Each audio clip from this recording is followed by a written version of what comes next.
the public interest.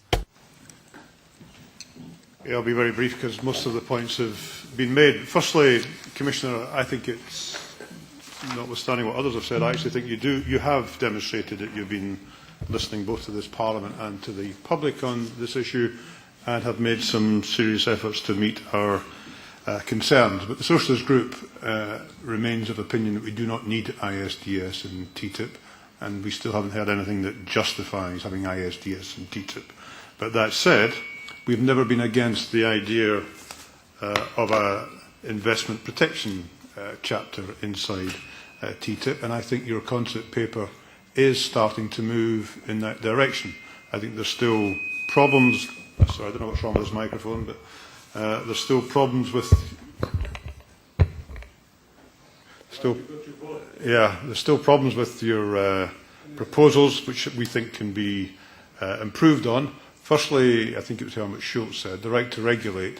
The fact that you acknowledge that is very important, but it cannot be like CETA. It cannot just be in the preamble. It has to be in the body of the text. It has to be unambiguous that the right to regulate still exists.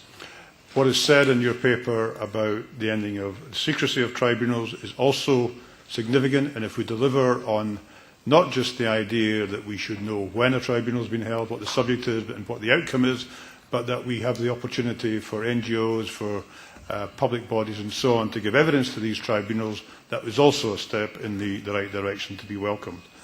On an appellant mechanism, I absolutely agree with the wording of the paper. This is a way of providing consistency across judgments, which is very important and will stop, if you, for want of a better description, rogue tribunals giving strange decisions.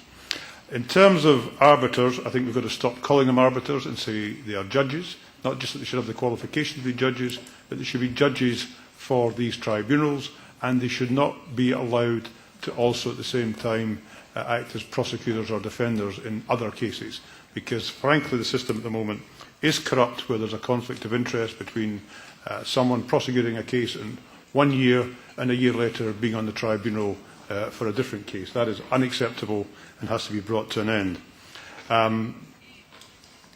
If we get a permanent court in the long run, that's also very welcome. So if we get the right to regulate, we get full transparency, we get an appellate mechanism, and we get independent judges, all of these things start to take us away from something called ISDS into a new investment protection, and if delivered, would be most welcome.